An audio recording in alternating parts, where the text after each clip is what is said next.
pieni hiljaisuus ja voitte aloitella. Olkaa hyvä. Aamen, aamen. Eikö tämä ollut hyvä aloitus? Laulun aika. Laulun ei ole kuitenkaan ruusun aika. Eikö se ollut? Se oli Ysärillä se Joo, TV-ohjelma. se oli siinä, mikä se nyt on, vanhoja perunoita ohjelma. Se oli MTV3 tulee se Joo, joku pöllö. töllö. Joo, Joku tällainen se oli. ruusun aika. Ei ollut Siinä perunoita. Se oli kyllä se oli ikääntynyt huonosti se ohjelma, voisi näin sanoa. Se ei ollut enää tätä päivää. Kieltämättä. Mutta onneksi meillä on... Ei oteta toiveusintaa sille. Ei, ja vaikka joku toivoskin, niin se on heitetty jo jonnekin roskiin varmaan. Mutta onneksi meillä on terveysjeesukset, koska tämä ikääntyy aivan helvetin hyvin ajan saatossa. No niin, tervetuloa siis podcastiimme. Tämä on Terveysjeesukset ja täällä on kanssasi ja korvissasi ja silmissäsi niin viiniä juova ja musaa tekevä liikunta-alan ammattilainen Anu Marin, ja tässä vastapäätä minua istuu fysioterapeutti ja voimaharjoittelun ylijumala Heikki Marin. Tervetuloa. Terve. Sannaa me ei nyt saatu valitettavasti mukaan tähän jaksoon, mutta ehkä me sitten seuraavaan taas saadaan. Ja sinulla oli myös punainen nenä, jonka minä peitin. Ja toit sen esiin. Se ei nyt näy tässä kamerassa. No, halusin vaan sanoa. Hyvä se. Noniin. Tiedätkö mitä? Meillä on tämmöinen aihe, toiveaihe. Joo, toiveaihe. Maastavedosta, koska sinulle oli tullut kysymys tonne someen, että jos saisi jonkun vinkin surkean maveen parantamiseen, niin siitä voisi olla myös ihan oma aihe. Että siellä oli nyt yksi ihminen aneli meitä kertomaan kaikki salaisuutemme tai salaisuutesi maastavedon kehittämiseen. Niin avaatko salaisuuksien arkkusi? Hidastuvaa puheen. Pandoran lipas on avattu. No niin. Noniin. Eli maastavetohan on vähän semmoinen lempilapsi tietyllä tavalla meikäläiselle. Meikäläiselle on tykännyt aina maasta vetää ja itsekin sitä nyhtänyt sinne melkein 300 kiloa asti. Paljonko on Hei, yleensä kysytään penkkienkkaa. Paljon mave. Tämä on suorastaan itselleni kiusallinen. 295. Ja väitän, että on ollut 300 kunnossa, mutta menin vetämään kolmosenkan 3 kertaa 270 ja ajattelin, että seuraavalla viikolla vedetään 1. Olin tukossa seuraavalla viikolla. Tällainen klassinen selitys, mutta voitte uskoa, että kirvelee. Joo. Kyllä se 300 olisi ollut aika kommea. Se olisi paljon komeampi kuin 2 alkava lukema. No, joskus käy näin. Urheilu on tämmöistä. Mutta näitä käy. Jääpähän tavoiteltavaa vielä. Miksi minä haluan tätä puukkoa pyöritellä siellä sinun haavassa ja vähän suolata vielä siihen päälle? Niin. No mutta siis 295, ei sitä kovin moni kuitenkaan vedä. On se hyvä veto joka tapauksessa. Kyllä. Joo, niin. Ja sitten sen lisäksi olet valmentanut aika monia kovia vetäjiä. Joo, eli voimanostoa tosiaan, niin kuin sanoin, lempilapsi. Mulla taisi itse asiassa ensimmäinen valmennettava olla voimanostovalmennettava aikoinaan. Eli tavallaan sitä on tehty niin kauan, kuin on voinut tehdä valmennusta. Ja sitten jos jotain pitää meriittiä sanoa niin kuin ton suhteen, niin käytännössä kansainväliselle tasolle on valmennellut. Ja varsinkin niin kuin Masters-puolella on ollut MM-osallistujia useampia valmennuksessa. Muutamia Suomen ennätyksiä on tullut myös ihan yleiseen sarjaan. Ja sitten nostan naiset esille, koska tämä on minun mielestä semmoinen niin kuin hyvä pointti tässä, että aina puhutaan se miesten ennätyksestä, mutta nyt mä nostan naiset esille. Niin, onko miesurheilu on se standardi?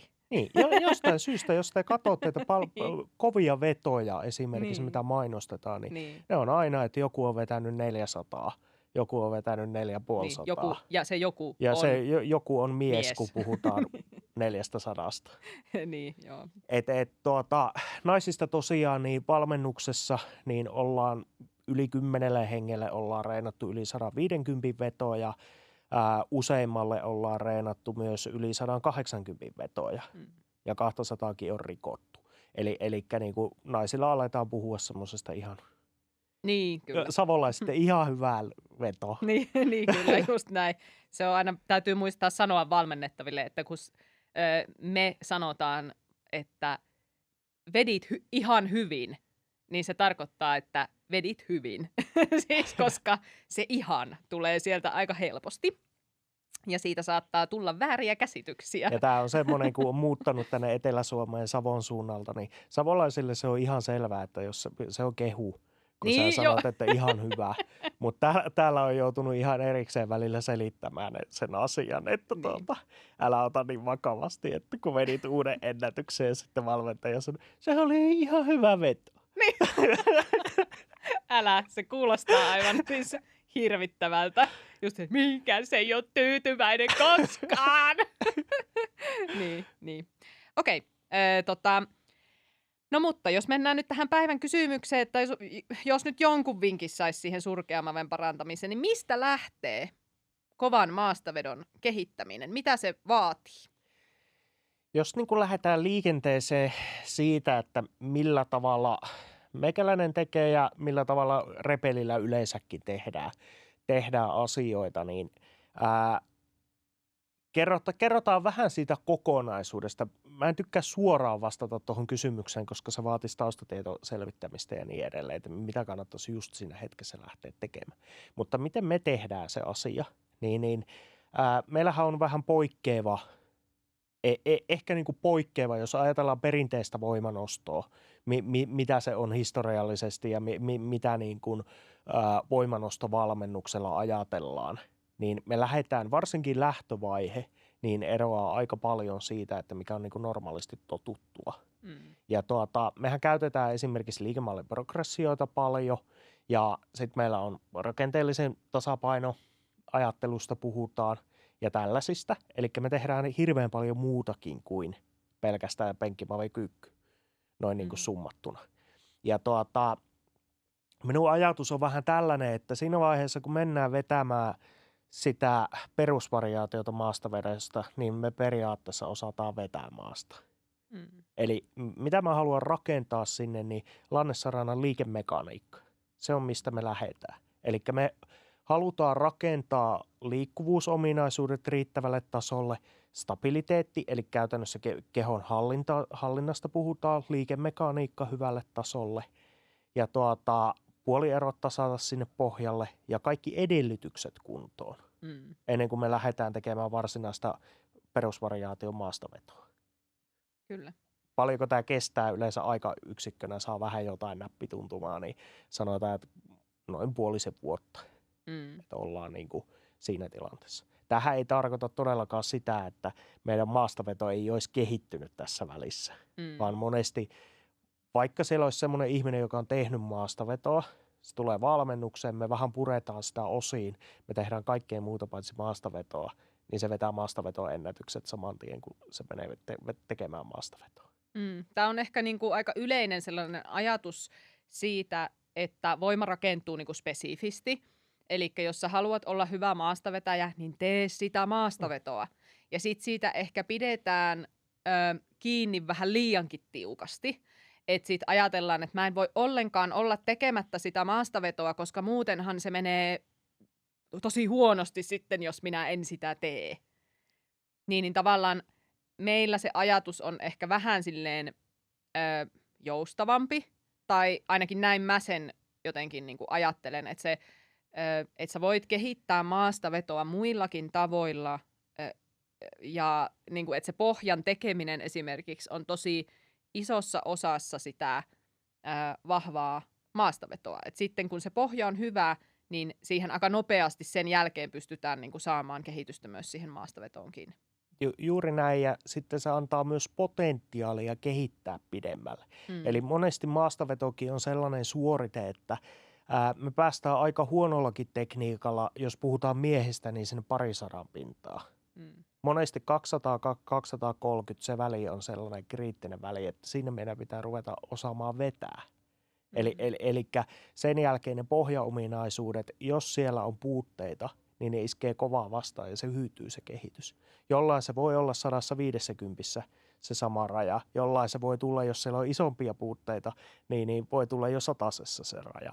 Että tavallaan niin kuin se estää myös sen potentiaalin sille kehitykselle, ne pohjaominaisuuksien niin kuin laiminlyöminen. Kyllä. Ja pohjaominaisuuksien rakentaminen, niin se luo niin kuin hyvän perustan sinne kaikin tavoin, että se tekee myös turvallista siitä harjoittelusta. Kyllä. Joo, ja siis kun ihmiset puhuu aina tämmöisestä natumaksimista, että minkä voit naturaalina kehittää, niin aika usein siinä on jotenkin just taustalla se, että sitä pohjaa ei ole tehty kunnolla. Sitten on päästy esimerkiksi vaikka just, jos puhutaan miehistä, niin sinne 200, ja sitten ei päästä millään siitä eteenpäin. Ja sitten jotenkin heti vaan on se selitys, että no mä oon vaan nyt tässä, niin kuin, tää on mun natumaksimi tää 200.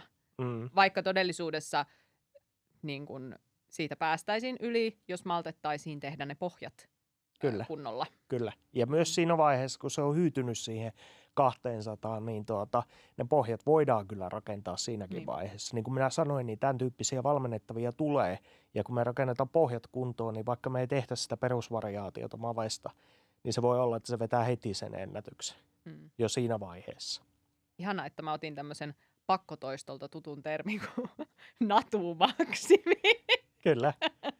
Mutta siis jos joku kuulijoista on silleen, mikä helvetin natumaksimi, niin se siis ajatushan tässä on se niin kuin 2007-2010 pakkotoistolta paljon puhuttu naturaalimaksimi, että mihin kenelläkin on naturaalina niin kuin ilman kiellettyjä aineita mahdollisuus päästä. Niin tämä oli nyt se natumaksimi. Joo. No sitten siitä liikemalliprogressiosta, sä mainitsit liikemalliprogression jo tuossa, mutta mitä se anna nyt joku esimerkki hyvänen aika liikemalliprogressiosta. Se kuulostaa hirvittävälle sanalle ja jotenkin, että mitä tämä niin kuin käytännössä on, niin minkälainen voi olla liikemalliprogressio esimerkiksi maastavedolle? Ensinnäkin mä lasken sen niin kuin Lannessaranan liikkeeksi ja käytämme Lannessaranan liikemalliprogressiota siihen. Perusmuotoisenaan niin esimerkiksi aloitetaan 45 asteen seläojennuksella, neutraali asennon versiolla mennään 90 asteen seläojennus. Sitten meillä voi tulla hyvää huomenta istuen tai suorijaloin maastavetotyyppistä harjoitetta. Sieltä lähdetään viemään esimerkiksi korokkeelta tehtyyn tempaus maastavetoon, eli lyhempi liikerata käytännössä kuin mitä normaali maastavedossa, ja myös niin kuin keskivartalo lapa tukea paremmin rakentava versio. Ja sitten pikkuhiljaa lasketellaan kohti sitä perusvariaatiota, tolleen niin kuin pähkinänkuoressa. Eli ensin me tehdään motorisesti helpoin liike, jossa me pystytään niin kuin pienellä kuormalla opettamaan se tietty lihastoiminta. Että me saadaan rekrytoitua oikeasti vaikka takareisi pakara sinne matkaan kunnolla. Me pystytään hallitsemaan neutraalia selän asentoa. Me pystytään tuottamaan se voima oikeista paikoista. Siellä ei ole puolieroja. Meidän tukikudokset kerkee vahvistua riittävälle tasolle, että se kestää sen vetämisen ja nopean kehityksen. Niin. Tämä on muuten ihan oikeasti sellainen asia, että kun sä teet hyvää ohjelmointia ihmiselle ja jos on semmoinen high responderi, eli tosi nopeasti kehittyvä ihminen, niin tosi monesti niin ongelma ei ole voiman kehittäminen, vaan se, että se pidetään kunnossa, kun sille pamahtaa 100 kiloa vetoon niin kuin puoleen vuoteen lisää. Niin, kyllä. Eli se, että sitä joudutaan jopa vähän rajoittamaan sitä kehitystä tietyllä tapaa niissä tietyissä liikkeissä, jotta se keho kestää sen kunnolla. Kyllä. mikä liikemalliprogression pointti on? Tuliko tuossa nyt niinku Liikemalliprogression pointti, niin, no osittain se tuli, niin, mutta joo. voin minä vielä tarkentaa. Niin ensinnäkin siinä on se, että ne ekat variaatiot on semmoisia, että me lähdetään pienemmästä kuormasta, rakennetaan koko ajan pidemmälle kuorman puolesta. Samoin me rakennetaan motorista vaatimusta koko ajan pidemmälle. Ja sitten toinen, mitä sinne on ainakin meidän mallissa niin kuin ujutettu sisään, niin se, että keskivartalon tuki, lapatuki, tällaiset asiat rakennetaan sinne pohjalle. Eli tavallaan mä rakennan jopa sen keskivartalon pidon vähän ylemmälle tasolle kuin mitä se itse lannessaranan vetovoima on. Ja mä näen tämän turvallisuustekijänä. Eli se keskivartalon kautta rangan sietokyky sille kuormitukselle on kovemmalla tasolla, liikehallinnallisesti myös ollaan tosi kovalla tasolla verrattuna siihen, että paljonko me jaksetaan vetää jaloilla. Ja tämä on niinku, mä puhun, että mä haluan semmoisen niinku luoden kestävän keskivartalon, että se kestää käytännössä mitä vaan lyödä sinne maveen, mitä sä ikinä pystyt vetämään eri variaatioilla. Kyllä. Ja siis tuosta tulee mieleen myöskin se, että mä näen, kun mainitsit tästä niin kun loukkaantumisherkkyydestä tai tämmöisestä maastavetoa on vaikea kehittää, jos sä vietät aikaa loukkaantuneena tai jos sulla on vaikka selkäkipuja tai jotain muuta tämän tyyppisiä juttuja, niin tavallaan se, että sen liikemalliprogression läpikäymisellä voidaan myös tavallaan välttää se, tai ehkä ennaltaehkäistä näitä loukkaantumisia tai kipuja, ja sitä kautta myös saadaan semmoista yhtenäistä harjoittelujaksoa sinne alle. Ja sekin mahdollistaa myös sen kehityksen. Et hirveän paljon näkee myös sitä, että vaikka maastavetäjillä on vaikka alaselän kanssa ongelmia tai näin, niin sit sekin voi helposti vaikuttaa siihen, että sä et pysty käytännössä niinku tekemään sitä harjoittelua sillä tasolla, mitä se maven kehittäminen ehkä vaatisi. Ja sitten mitä niin kuin tavallaan se hyvä tekniikka ennaltaehkäisee, niin se ennaltaehkäisee tietyn tyyppisiä pistekuormituksia. Pistekuormitus on sellainen, että sulla tietyt osat toimii ok, yksi osa ei toimi ok ja kaikki kuormitus kohdistuu sinne, noin niin kuin pähkinänkuoressa. Ja sitten sinne tulee ylirasitusperäinen joku juttu. Ja sitten noita muita, niin esimerkiksi se, että millainen se meidän liiketekniikka on, mistä me rakennetaan sitä tukea, kuinka taloudellista se on. Kuulostaa hassulta, kun puhutaan periaatteessa ykkösmaksimin kehittämistä. Kuinka taloudellista se on se tuen käyttö. Eli tämä vaikuttaa siihen, että esimerkiksi mikä meillä on kapasiteetti tehdä sitä treeniä. Pystytäänkö me kuormittamaan kuinka paljon niissä treeneissä vaikkapa selkää ilman, että se lähtee jumittamaan tai pakarat lähtee jumittamaan sen treenimäärän takia. Jos meillä on siellä tehty se tietyllä tavalla taloudellinen voimantuottopohja ja hyvä voiman välitys, niin se vähentää sitä kuormittumista siinä treenissä, vaikka me käytettäisiin isoa rautaa ja tehtäisiin vaikka tiettyä prosenttikuormaa maksimista. Tämä on niin kuin aihealue, mistä jutellaan mun mielestä vähän liiankin vähän. Kyllä. Vähän, että sillä on suuri vaikutus siihen, että minkälaista esimerkiksi treenirekvenssiä me voidaan käyttää niin kuin kuormituksen suhteen. Että mikä sen tekniikan ja voiman välittämisen merkitys on siihen. Kyllä. Tuosta frekvenssistä puheen ollen, niin kun me puhuttiin tästä jakson tekemisestä ja puhuttiin näistä aiheista, niin silloin mietittiin just sitä, että kuinka usein sitä maastavetoa sitten oikein tehdään.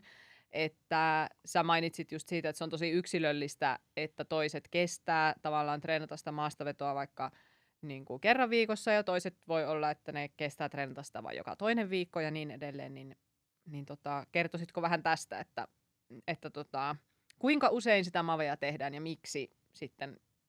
miksi erilaisiin ratkaisuihin päädytään? Tämä on taas sellainen, että tästä näkee näitä ikuisuusväittelyitä netissä. Ja minä monesti sanon näistä ikuisuusväittelyistä, että kaikki asiat, jotka ajatuu siihen, että suhteellisen viksut ihmiset väittelee sitä hamaa tappiin asti, niin todennäköisesti siihen asiaan ei ole mustavalkoista ratkaisua olemassa. Eli sen takia se väittely vaan jatkuu ja jatkuu. Että tavallaan kaikki on vähän oikeassa, mutta ei ehkä ymmärretä sitä toista osapuolta. Maven suhteen vaihtelee ihan hirveästi se frekvenssin kesto. Mulla on muutamia tällaisia hypoteettisia vähän niin kuin teorioita siihen, että miksi se vaihtelee. Nyt me ei mennä tässä yhteydessä siihen. Miksi ei? Minä voin puhua 0,5 tuntia, 2 tuntia siitä asiasta. Ongelma on se. Okei, no puhutaan siitä Se. joku toinen kerta. Mutta tavallaan kuormituksen kesto voi olla silleen, että me pystytään tekemään esimerkiksi maastaveto 2, jopa 3 kertaa viikossa. Ja sitten toinen on silleen, että pystyy vetämään vähän kovemman vedon niin tyyliin kerran 2, kerran 3 viikossa. Esimerkiksi minä reenaan nyt tällä hetkellä kerran 3 viikossa kova veto tyylillä. Ja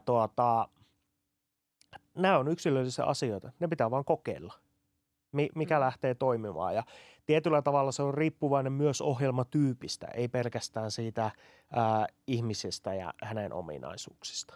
Että myös se vaikuttaa. Ja sekin vaikuttaa, että miten se on ohjelmoitu, että onko siellä selkeästi kevyitä vetoreenejä. Mutta tässäkin jotkut sanoo, että kaikki voi vetää 3 kertaa viikossa, kun tekee riittävän kevyesti. Jos mä tekisin niin minun pitäisi tehdä tyhjällä tangolla ne reenit. Se, että jos mä annan vaan paukkua ulos, oli se pieni kuorma tai iso kuorma, niin mä vedän itteni tukkoon niin kuin korkealla frekvenssillä maven kohdalla. Kyykky on taas täysin eri asia. Eli tosi yksilöllinen. Ja sitten esimerkkinä niin kuin vaikka korkeamman tason vetäjistä, niin 93 mies, siis puhun painoluokasta, 93 kiloa, 300 vetäjä, pystyttiin reenaamaan 2-3 kertaa viikossa maastaveto. Ja vieläpä aika kovaa. Ja sanon nyt tähän vielä, että puhutaan naturaalista testejä alaisesta urheilijasta. Ja sitten naisissa noin 200 kilon vetäjä. Vedettiin esimerkiksi kesäpiikkaus niin 3-4 viikkoa ennen kisaa. Samoin treeneissä pyrittiin sitten tekemään silleen, että 3-4 viikon välein tulee kova veto.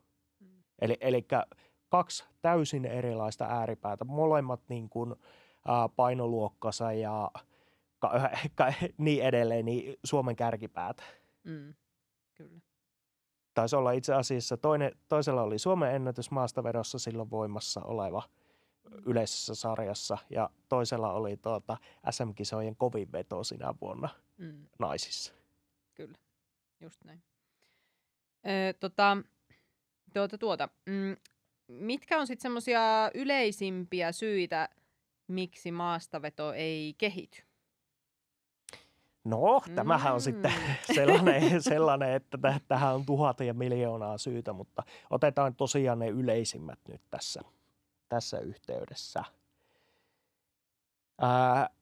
Yksi yleisimpiä, mitä minä näen, niin moni tekee, kuulostaa hullulle taas monen korvaan, liian kovaa ne treenit. Eli se, että maastaveto on oikeasti, jos me ajatellaan nyt, että se on sellainen liike, jota on tehty paljon. Eli se on kyseiselle yksilölle tosi tuttu liike ja hänen suorituskyky on kova. Hermosto antaa oikeasti paukkua läpi siihen liikkeeseen kunnolla. Niin se on yksi kuormittavimpia liikkeitä, mitä sä voit tehdä salilla. Siitä palautumisajat on kaikista pisimmät. Ja jos sä reenaat sitä samalla tavalla kuin hauiskääntöä, että se vedetään tappiin asti, niin suurimmalla osalla ei hyvä heilu siitä hommasta. Ollaan jatkuvasti ylikuormitettuja ainakin sen kyseisen liikkeen osalta. Ja tämä on myös hauska asia, tämä pakko mainita tähän väliin. Ihmisellä voi olla täysin jumissa se maastaveto, mutta kyykky kulkee koko ajan. Eli se kuormitus ei näy välttämättä silleen, että kaikki tippuu alas, vaan se voi olla liikekohtaista. Tämä on yksi ja esimerkiksi meikäläinen on taas näitä, että mä saan paukkua irti suhteessa tosi paljon niin kuin omasta kehosta ja se myös kuormittaa tosi paljon. Niin jos ajatellaan treenikuormia, niin mä vedän tosi paljon lyhyitä sarjoja tyyliin 70% kuormilla. Ja ne saattaa olla 100 kiloa alempana kuin se maksimiveto. Maksimiveto ja tulee niin kuin tyyliin vuositasolla pari vetoa, koska niistä palautumisaika on 3-4 viikkoa. Et reenaa tosi maltillisella kuormalla jatkuvasti. Ja tähänkin kuormituksen kestoon vaikuttaa hirveästi se treenitausta, kyseisen liikkeen tausta, paljonko sitä on tehty, onko siellä motorista rajoitetta vielä, millainen se tekniikka on. Tekniikka on yksi tekijä, tämän mä nostan, koska tätä ei yleensä nosteta esille. Että se vaikuttaa merkittävästi siihen, että kuinka kovaa sä pystyt treenaamaan. Joo, ja tuossa tuli mieleen tästä, kun tekniikasta nyt kerran puhutaan, niin yksi varmasti yleisimmistä, että minkä takia maastaveto ei kehity, niin on huono tekniikka. Kyllä. Ja kaikki ei välttämättä, että välttämättä sä et itse pysty sitä havainnoimaan, sitä tekniikkaa. Tietysti kuvata voi jonkun verran, mutta sen verran sanon, että vaikka meillä on nykyään kännykkäkamerat ja pystytään kuvaamaan monesta eri kulmasta ja ottamaan useita videoita, niin sieltä videolta ei aina näy kaikki. Että ainakin itse tälleen valmentajana, että kun treenaa itse myös, niin en minä pysty havainnoimaan itsestäni hirveän hyvin tekniikkavirheitä. Ja sitten taas toisaalta asiakkaiden kanssa kun on, niin pystyy ihan niin kuin ulkopuolelta, kun sä katsot sitä tosielämässä sitä vetämistä, niin sä näet siitä huomattavasti enemmän kuin taas vaikka, että jos sä katsot sitä jostakin näytöltä, sitä vetoa. Ja tälleen kymmeniä tuhansia on aliarvioitu, satoja tuhansia vetoja katsoneena, niin ihmisten kyky arvioida myös omaa tekniikkaa ja suhteuttaa se esimerkiksi ruumiin rakenteeseen ja voimantuotto-ominaisuuksiin, niin se on kans, ei se ole kehuttava. Näin karvasti, kun sanotaan. Että tavallaan niin kuin, turvallista vetoa, sitä voidaan aika hyvin arvioida, mutta jos me puhutaan sitä kunnolla sitä suorituskyvystä ja siihen suorituskykyyn tekniikan optimoinnista ja tällaisista asioista, niin se meneekin huomattavasti haastavammaksi se tekniikan kattominen. Ja miksi tekniikka pysäyttää sen kehityksen? Siihen mä haluan sanoa muutaman sanan. Eli mä sanoin sen, että se tekniikka voi olla kuormitustekijä, eli ylikuormittuu ja se ylikuormitus tökkää sen maastavedon kehittymisen. Mutta sitten siellä voi olla myös sitä, että esimerkiksi motorisesti niin, jos keho tavallaan kokee, puhun keskoshermostosta lähinnä, jos se kokee, että me ollaan jostain epästabiili tai se kokee, että me ollaan uhattu jostakin. Esimerkiksi meillä on tukilihaksistossa puutteita, joku nivel alkaa olla epästabiili ja niin edelleen, niin keskoshermosto inhiboi, eli vähentää voimantuottoa isoista lihasryhmistä. Toisin sanoen se johtaa siihen, että sä vähän niin kuin käsijarrun päällä yrittäisit ajaa autolla. Ja myös sen takia se voi tökätä se kehitys.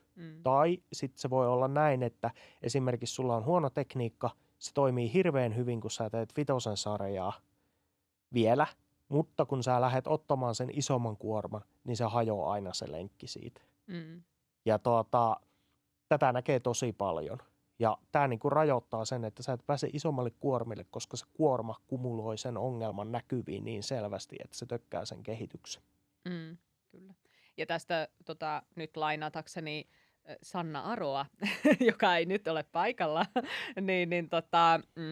Sannahan paljon kans puhuu siitä, että kuinka niinku toisille tavallaan se niinku, vaikka vähän niin kuin fleksiossa tehty veto voikin olla vahvempi kuin toisille se, että se on niin kuin selkeästi ekstensiossa vaikkapa, että niin kuin, tavallaan sekin voi olla yksilöllistä, että mikä se vetoasento justiin on siellä, ja sitten kun aina, hirveän monesti aina painotetaan just nimenomaan sitä niin kuin ekstensiosuuntaa, että siinä pitäisi olla tosi ojennettuna, pitäisi olla tosi niin kuin, että selässä niin kuin, että sitä niin kuin korostetaan vähän turhankin paljon, varsinkin saliharjoittelussa ehkä, niin sitten, että voikin olla, että ihminen onkin vahvempi sieltä sitten niin kuin ekstensiosuunnasta, että jos vähän tuodaan sitä niin kuin sulkeutuneemmaksi sitä asentoa.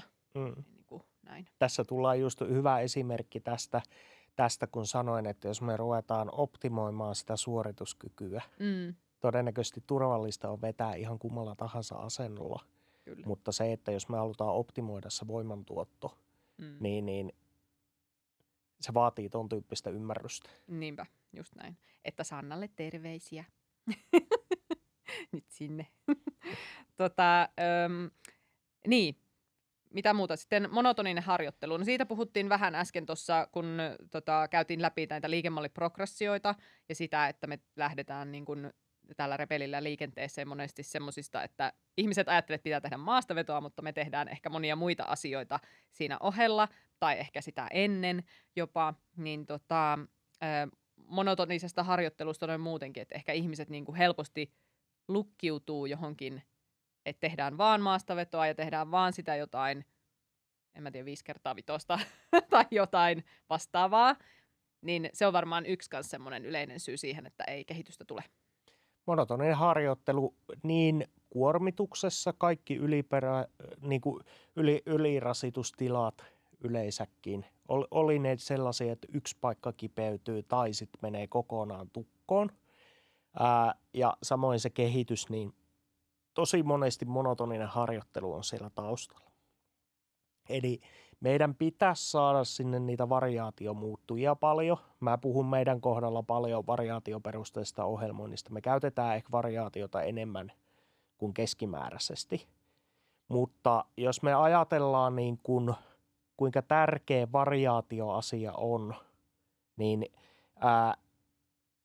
minun pitää ehkä pakko taustattaa tätä. Yritin lyhentää tämän, mutta ehkä on pakko taustattaa vähän. Eli meillä pitää niin kuin liikemallit, liikevariaatiot, kuormat, intensiteetti. Mitä enemmän ne varioit, sen paremmin sä pystyt palautumaan ja sen enemmän sä saat käytännössä kehitystä eteenpäin. Ja tämä on sellainen asia, että jos me ajatellaan muutamia voimanostossa tällaisia, niin kuin, miten sen sanoisi, legendaarisia valmentajia, jotka on luonut pohjaa koko voimanostoharjoittelulle, niin esimerkiksi Seiko, tietäjät tietää, pitäisi tietää, jos puhutaan maastavedosta, niin Seiko, se näyttää tosi monotoniselle se harjoittelu, mutta hän hakee volyymin ja intensiteetin kautta todella paljon variaatiota. Eli se variaatio tuodaan sitä kautta sinne harjoitteluun. Se, että onko mä ihan saman linjan kannattaja, en välttämättä, mutta siellä on se variaatioajattelu.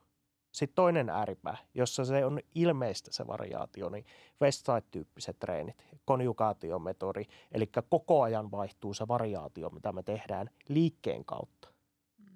Kun siellä on taas intensiteetti lähes poikkeuksetta kova. Eli se variaatio on äärimmäisen tärkeä tavallaan suorituskyvyn kehittämisen kannalta ja myös loukkaantumisherkkyyden kannalta. Tehtiinpä se ihan sama mitä kautta. Oli se kuorman intensiteetin, oli se liikevariaation kautta. Mä käytän kaikkea. Mä varioin kuormaa, mekaanista kuormaa, intensiteettikuormaa, liikevariaatiota. Eli voisi sanoa, että meikäläisen ohjelmointi on vähän niin kuin Seiko ja Westside sekaisin. Niin, joo. Tyyppinen ja jotain siltä väliltä. Mutta tämä monotonisuus, ei monotonisuutta mielellä, vaihtele. Kyllä. Ihan niin kuin kaikkia parametrimuuttujia. Ja jotta siitä saadaan järkevää siitä variaatiomuuttujien vaihtelusta, niin tarvitaan... tulee valmennukseen. No joo, voisi se tiivistää noinkin, mutta periodisoi. Niin. Eli tulee periodisointisanaa, joka tarkoittaa tällaista pitkäjaksoisempaa ajattelua siinä, että mitä me tehdään milloin. Ja periodisointia mä ajattelen sitä niin kuin vuosien jatkumona. Me ei ajatella 3 viikkoa periodisoinnissa, vaan me ajatellaan minimissään kuukausia, mielellään vuosia. Kun tuli tässä mainittua muuten nämä Louis Simonsin Westside, sitten tämä Seiko-ohjelmointi ja niin edelleen, niin tämähän on myös varmasti yksi, niin kun kaiken näköisiä ohjelmia on, ja netistäkin niitä varmasti löytää, niin yleisimmät syyt, miksi Mave ei kehity, niin itse kyllä nostaisin myös sen, että maailman huippujen treeniohjelmoinnin kopiointi, niin, niin monilla on ehkä se ajatus siitä, että kun teen samaa mättöä, mitä nämä maailman huiput on tehnyt, niin minusta myöskin tulee huippu, tai ainakin rupean sillä kehittymään sitten. Mutta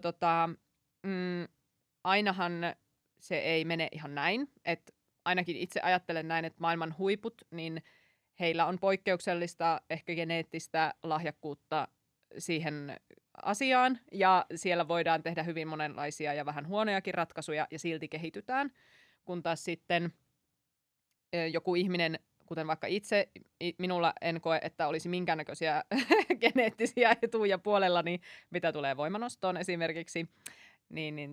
Et ole no-responderi. En ole no-responderi. Eli ihan pieni. Joo, en ole no-responderi, mutta kuitenkin niin en koe, että pystyisin kehittymään tämmöisillä ohjelmilla, mitä aika usein näkee sit niinku kopioitavan. Ja tavallaan tuosta kopioinnista, niin ensinnäkin itse, niin mä rakennan täysin yksilökohtaisesti sen ohjelmoinnin. Eli se näyttää, jos mulla on voimanostaja valmennuksessa, niin voi reenata täysin erilaisella ohjelmalla. Ja me on tehty niin kuin vaikkapa näitä 150 naismaasta vetäjiä, niin me on tehty 2-jakoisella ohjelmoinnilla, me on tehty 4-jakoisella ohjelmoinnilla, me on tehty 6-jakoisella ohjelmoinnilla, me on tehty konjugaatiometodilla, me on tehty vähän niin kuin seikotyyppisellä tällaisella hyvin tietyllä tavalla vähän monotonisemmalla ohjelmoinnilla. Ja sitten me on tehty kaikkea siltä väliltä. Ja eli aivan äärimmäisen iso on se skaala, ja sitten siinä tulee vielä tällainenkin, että se sille samalle ihmiselle, niin yleensä se asia ei toimi hirveän hyvin pitkään. Eli se vaatii vielä sen vaihtelun niin kuin sen ihmisen kohdalla. Se riippuu reenitaustasta ja se riippuu myös siitä, että kuinka kauan sitä tiettyä reeniärsykettä on sinne käytetty. Elikkä mä muuntelen ihan valtavasti tämän suhteen myös. Että jos otetaan se jonkun ohjelma ja lähdetään sitä tekemään, niin siinä pitää olla hyvä lottorivi veikattu, että se osuu kohdilleen. Jos sä oot niin sanottu high responderi, jota yleensä maailman huiput on, joku voisi sanoa, että ei ole varmasti mitään lahjoja ollut mulla, mutta mä väitän, että vähintäänkin niin kuin keskivertoa parempi. Eli mitä se tarkoittaa, niin käytännössä treeniärsykkeisiin keho vastaa voimakkaasti. Ja hyvin monesti on näin, että me pystytään menemään aivan äärettömän simppelillä ohjelmoinnilla. Tyyliin 5-3-1,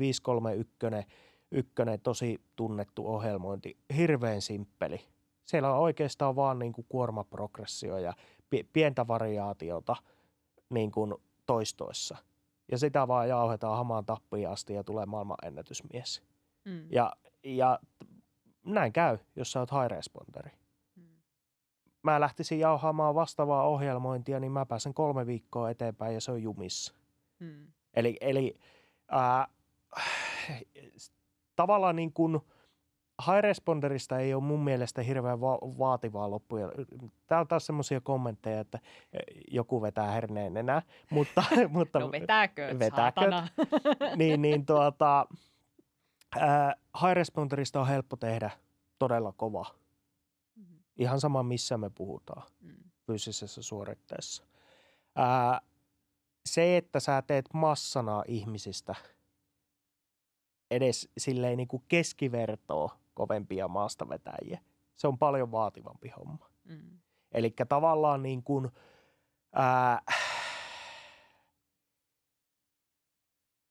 pitää ymmärtää se yksilöllisyyden merkitys. En suosittele kopiointia noin niin kuin summattuna tämä lyhennän puhettani. Joo.